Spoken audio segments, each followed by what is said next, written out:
মানুষের জনমনে আমাদের জাতীয় পার্টির প্রার্থী হিসাবে বা আমরা দল মনে করি যে আমরা একটা সুষ্ঠু অবাধ নির্বাচন আশা করতেছি পাবো। কেননা এটা যে আওয়ামী লীগের যিনি প্রার্থী তার জন্য আওয়ামী লীগ দল উনি এমন আচরণ করবেন না যে আওয়ামী লীগ দল সেখানে জাতির কাছে প্রশ্নবিদ্ধ হয়। এক, দুই হচ্ছে আওয়ামী লীগ এই একটি আসন পেলে তার সরকারের পরিবর্তন হবে না, কোনো ধরনের কোনো প্রভাবও ফেলবে না।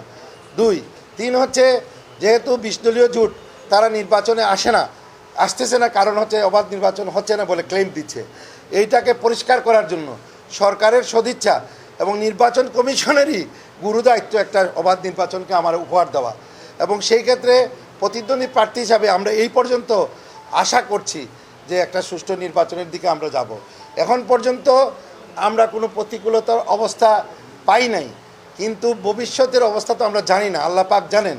সেই এখন অবস্থা হলে আমরা জাতির বিবেক, আমার সম্মানিত সাংবাদিক ভাইদের দ্বারস্থ হবো, আমরা এসে সাথে সাথে আমরা সংবাদ সম্মেলন করে বলবো যে এই জিনিসটা চলছে। আর ফাইনালি যে কথাটা সেটা হচ্ছে যে এবারের নির্বাচন জনগণের আস্থার যে একটা ব্যারোমিটার, জনগণের উপরে ছেড়ে দেওয়াই ভালো। জনগণ দেখুক না কার কতটুকু জনপ্রিয়তা আছে। এখানে ব্যক্তির জন্য একটা দল কেন ব্লেম নিবে? আওয়ামী লীগের মতো একটা বড় দল তার একজন প্রার্থীর জন্য উপনির্বাচনে, আর যেহেতু একটা উপনির্বাচনে আমি দেখেছি আওয়ামী লীগের অনেক ত্যাগী নেতা আছেন, দীর্ঘদিনের রাজনীতিবিদ আছেন, তা সত্ত্বেও অনেক সময় এটা কিভাবে হলো হাইব্রিডভাবে একজন পেয়ে গেল, তারপরে প্রতিদ্বন্দ্বী হিসাবে আসছেন, আমরা সম্মান জানাই।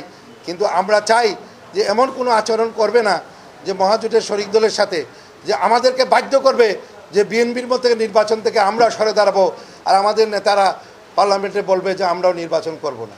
এরকম পরিবেশ যেন না করেন ওনারা, আমরা আশা করছি।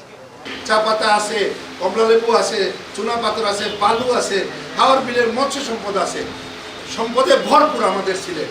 কিন্তু আমরা সোচ্চার হয়ে পার্লামেন্টে গিয়ে আমাদের দাবিটা লোকালি আদায় করার জন্য যে একটা কনস্টিটিউশনের একটা বার আছে যে স্থানীয়ভাবে উৎপাদিত জিনিসের একটা অংশ স্থানীয় লোক পায়, সেখানে আমাদের এই দাবিটা যে আমাদের গ্যাসটা আমাদের থেকে যায় সারা দেশে, এই গ্যাসের একটা অংশ দক্ষিণ সীমা, পেঞ্চুগঞ্জ, বালাগঞ্জ সহ সিলেটবাসী পাবে। দ্বিতীয়ত হচ্ছে যে হাওর বিলের উন্নয়ন প্রয়োজন। এই মৎস্য সম্পদে বাংলাদেশ মৎস্য উৎপাদনে ওয়ার্ল্ডের মধ্যে নাম্বার 1, আর তার সবচেয়ে বড় অংশীদার হচ্ছে আমাদের এই বৃহত্তর সিলেট হাওর বিল অঞ্চলের। কিন্তু আজকে হাঁকালুকে হাওড়ে যাবেন, দেখবেন যে আমাদের সৌন্দর্য নষ্ট হয়ে যাচ্ছে, কোনো সংরক্ষণের ব্যবস্থা নেই। আজকে আমার একটা সুদূর প্রসারিত পরিকল্পনা আছে যে আমাদের এই বালাগঞ্জ, পেঞ্চুগঞ্জ, দক্ষিণ সুরমার মধ্যে অনেক আবাদি জায়গা আছে যেখানে সরকারের জায়গা আছে, খাস জমি আছে।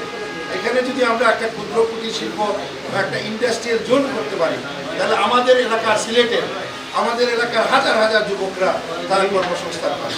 এবং পরিকল্পিতভাবে আমার এটা চিন্তা ভাবনা যে প্রবাসী ভাই যারা আছেন বিদেশে তাদেরকে উৎসাহিত করে তারা প্রবাসীরা বাংলাদেশে আসার পর তারা রেমিটেন্স যোদ্ধা সারা পৃথিবী থেকে সৌদি আরব, কুয়েত, কাতার, ওমান এবং লন্ডন, ইউরোপ, আমেরিকা বিভিন্ন জায়গাতে তারা রেমিটেন্স পাঠান। তাদের দুঃখ বাংলাদেশে আসলেই বিমানবন্দর থেকে হয়রানি শুরু হয়ে যায়। এই বিষয়টা আমরাকে সুরাহা করতে হবে। আপনাদের আন্তরিক প্রচেষ্টায় ইনশাল্লাহ আমরা চেষ্টা করব, আমি নির্বাচিত হলে প্রবাসীদের ভাইদেরকে নিয়ে সিলেটের উন্নয়নে আমরা কাজ করব।